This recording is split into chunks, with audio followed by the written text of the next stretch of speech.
Battalion 2 to Engine 48, come out of that building. Focus on the red or whiskey.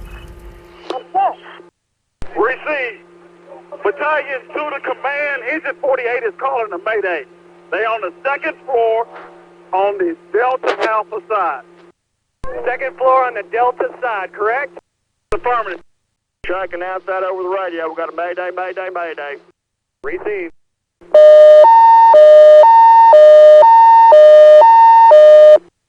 All companies, we've got a Mayday, Mayday. All companies, we've got a Mayday. Stay off of the radio until further notice. Let's do fireground. Everybody, let's change fireground to channel 10. We're going to change fireground to channel 10. Breaking news tonight. Firefighters trapped in a raging inferno. A Mayday call for help and a daring rescue mission to get them out alive. Breaking news from CBS 11. Breaking news right now at 11. Chopper 11 is live over a massive apartment fire in northeast Dallas. Started about 90 minutes ago at the Cambridge Park Apartments on Adelia Road. It's right near LBJ, and you can see that the flames are still going strong. I'm Natalie Solis. We begin with breaking news in northeast Dallas, where people are being rescued from a 3-story apartment building fire. I knew immediately that I was in a circumstance that I couldn't get myself out of. Second department on the second floor to the right. We're caught and we're stuck. I'm Daniel Vallis. I'm a battalion chief with the Dallas Fire Department. I'm currently assigned to Battalion 4 on the A shift. I was the initial incident commander on the Cambridge Park fire, which occurred on November 27th of 2018. I took the Charlie command side of the structure as the incident escalated. Battalion 2 to Engine 48. Battalion 4 to Battalion 2, we got a cross lake coming your way. Battalion 2 to Battalion 4, I'm trying to get contact with Engine 48. My name is James Russ. I'm Battalion 2 on A shift. At the Cambridge Park fire, I was in charge of Alpha Division.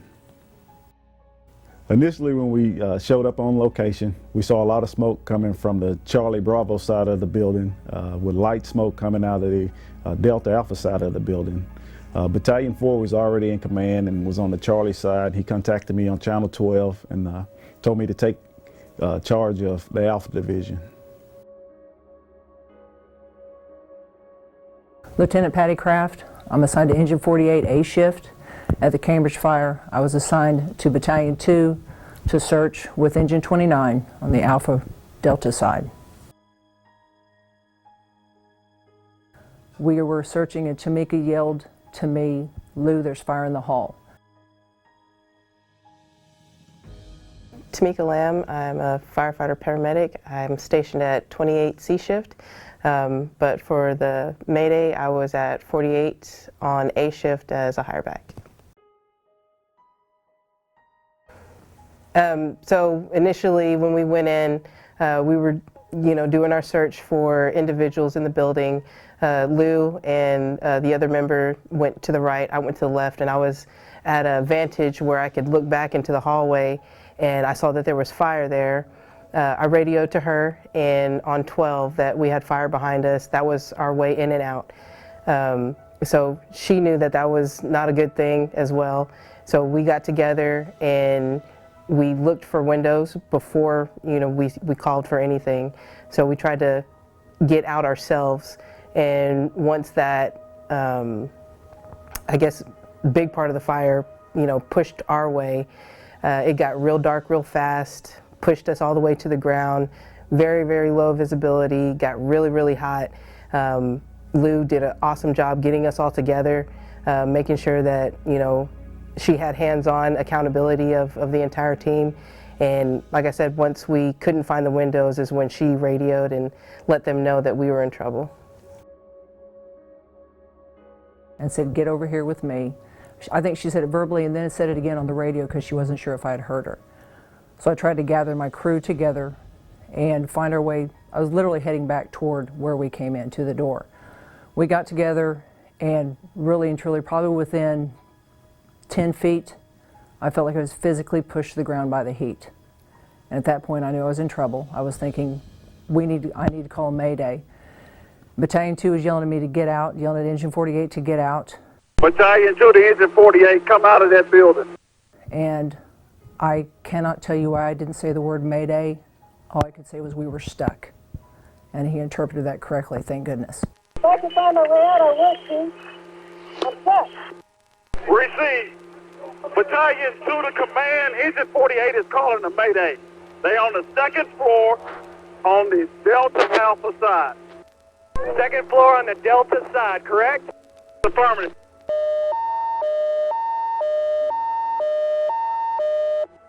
All companies, we've got a Mayday, Mayday. All companies, we've got a Mayday. Stay off the radio until further notice.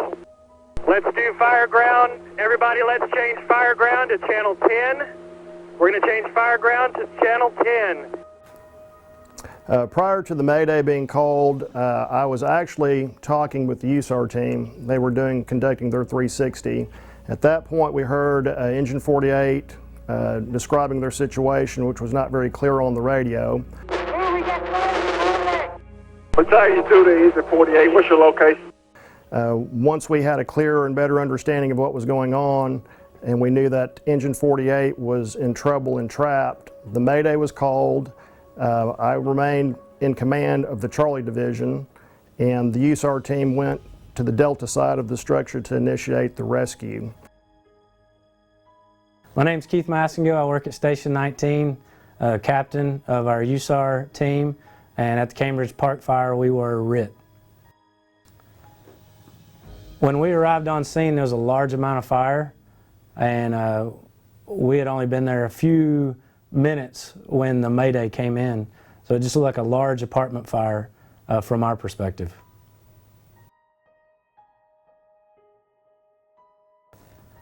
Before the Mayday even happened, I actually heard Engine 48 saying they were having trouble getting out. So we started back towards where I'd set up our RIT team. And when the Mayday was activated, it was basically gather as much information, go in the last known location, and try to get to them as fast as possible with the information that we had. USAR 19 confirmed Mayday, second floor, Alpha Delta. Receive. Lieutenant Kraft was very specific about our location, and that was one of the main factors of us being able to find them in such a short period of time. Was she knew exactly where her and her crew were. So that was huge. That was a huge benefit for us. Are we talking to Engine 48? Engine 48 is in the building on the second, we're second building on the right, turn in. Let's get it, please turn. Engine 48, slow down and repeat that. We're going to go in with the second apartment on the right. Is that the second apartment on the right, correct? That's affirmative. So basically my thought was, once I had called a Mayday, once they had realized I was calling a Mayday, and they were coming, and Truck 19, Truck Captain was talking to me on the radio, I'm going to stay here and hope they can come and get us out. My name is Charlie Salazar. I'm Deputy Chief with Dallas Fire Rescue. I'm assigned to Special Operations. At the Cambridge Fire, I started in Delta, transitioned to RIT Group Supervisor, and then went back to Delta after a successful rescue of 3 firefighters. RIT team, 19s, they were there, and they had already set up in the most critical position and the most advantageous position for a rescue. Captain Massengill came up to me and he said, "Did you hear that, Chief?" I said, "No, hear what?" They declared a Mayday for Engine 48 for Patty, and I said, "Okay, well, let's get set up."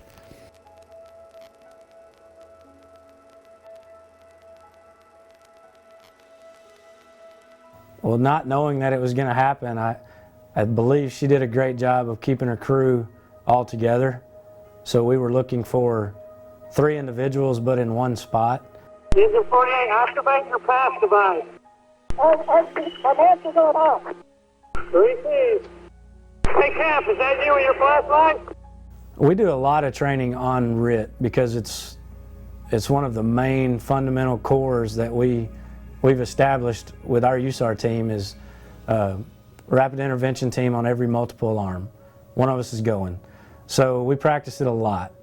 I feel like everybody that was with us was prepared to go, and that training paid off that day.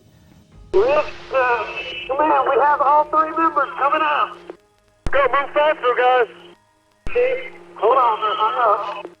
We got one out, they're still making the way out. Command, you receive that? We got two out, they're still working the way out. Command, receive. Let me know when everybody's out. We got the third one out, we're waiting on Rick. Receive.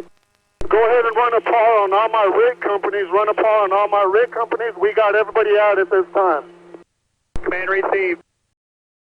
All 3 firefighters and a resident were treated for injuries, but they are expected to be okay. And one official told me if it had not been for that rapid intervention team going in so quickly, David, this would have been far worse. One thing that I really wanted to mention about the MayDay, in particular to the training, is that RIT 19 set up in a position not by coincidence, but based off of their training. So when they train, they know to come up to the command board, look to see where the firefighters are, assess the building, find out where the most critical areas are. And in doing that, they talk about where they're going to set up. So in that particular situation, they set up in the perfect location. And like I said, that wasn't by coincidence, that was based off of training. You know, one thing that the department did, they did the phase training for MayDay.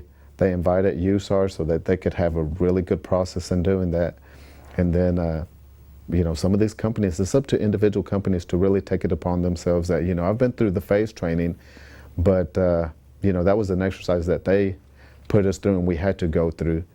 But what are we going to do now to make sure that whenever we go down or somebody else goes down, we're going to be ready for that? So I just wanted to make sure that we knew that that rescue situation, although everything played out perfectly, a lot of it was by design, by the training that we've prepared for. The few things that did help us in this incident, I don't know, as I've said, if I would change anything, but what did help us was the station crew, engine and truck 57, doing pre-planning at that location throughout the years they've been there. Captain Chad Smith on truck 57 knew the address, looked at what he had while getting en route and transmitted the second alarm, which got the ball rolling.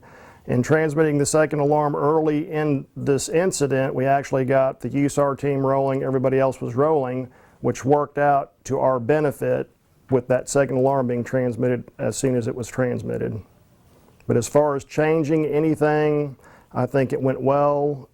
What helped was our training here at the drill tower. We'd actually done a training session approximately a month before with the USAR team, which actually prepared us for this incident. I think a lesson learned is communication, which is the most important thing, is that what we were trying to do at that fire was to make sure we would communicate with everybody and make sure that you know where everybody is and be accountable for your people. And if you can't see them or touch them, you have to be able to talk to them. So communication is key on each side of the fire, each division, and making sure that all the information is flowing through your division commanders and that we don't keep the radio channels bogged down with information that is not pertinent to what we're trying to accomplish at that time. In a perfect scenario, RIT Group Command and my RIT supervisor, who's outside that I'm communicating with, would be either two different individuals or they would be monitoring two different channels. So when I talk to RIT supervisor, the only person I want to hear is the information I'm giving to that person outside and the officer that I was talking to that had called the MayDay. In our scenario, I was able to hear that, but I was also able to hear communication between RIT Group Command and Fireground Command. And that crossover could have caused some confusion, that could have caused some issues. I don't know if anyone's ever really prepared for a MayDay. It's a very stressful situation, even for people who are standing outside in the yard like I was. You can tell someone's nervous and stressed out because they're in a fire situation and they're stuck or they feel like they can't get out. I mean, a MayDay just on its own is very stressful. Luckily, we had some training about, I don't know, it was probably 2 months before this incident. There was a USAR training and they did their MayDay. They were doing everything they were supposed to. And in this training, they actually said, hey, let's try doing all of this other stuff on a different channel. Let's keep the MayDay on one channel, one radio channel, that is. And so we practiced that, we tried that, and it worked really good. And on this incident, it helped because I had already done it in training. I had been prepared, I kind of knew what to expect, and it was a lot more comfortable as we were doing it.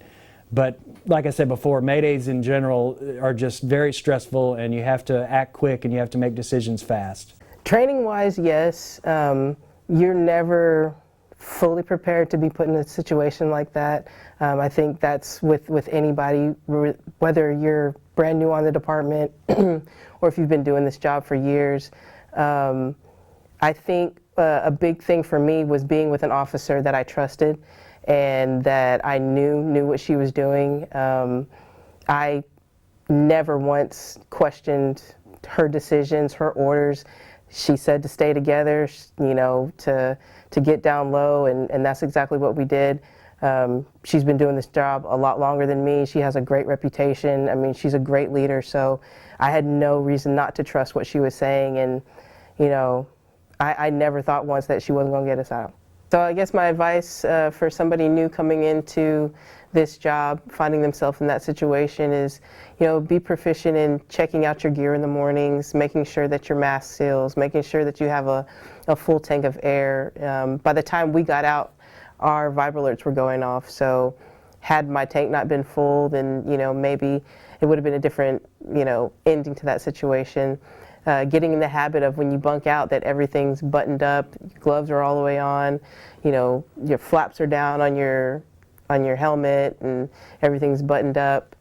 And then also, you know, if there's stuff that you don't understand training-wise, getting with your officer and going over things in a safe environment. You know, you train as you fight, so if we don't ever practice, you know, buddy breathing or, you know, being able to, you know, find your way around a wall to a window, or how you would extricate yourself from a room, whether it's going through a wall or going through a window, asking to, you know, do some of that training in a non-threatening environment will make you more prepared, and you'll feel more confident when you do get into a scenario where it is life-threatening. My biggest takeaway from this would be is if you think you're in trouble, don't be afraid to call for help. I knew immediately that I was in a circumstance that I couldn't get myself out of, and so I called for help. I think that when you're a new officer, and I've experienced this, you don't want to put a second on something because you don't want anybody to think, oh, they panicked. You can always turn them around. Call for help, put a second on it. Those are the things that, those are the reason I'm sitting here, because somebody was smart enough to put a second on it as soon as they saw it and said, this is too much for us. For that Chief Battalion 2 yelling, get out of there, me saying, hey, I'd love to, but I'm stuck, and him interpreting that appropriately, thank goodness for me. Call for help if you need it. You can always, if you can self-extricate, do it, say, hey, stand down, but if you need it, that 5 extra minutes, I wouldn't be here if I'd waited 4 minutes. And I know that for a fact.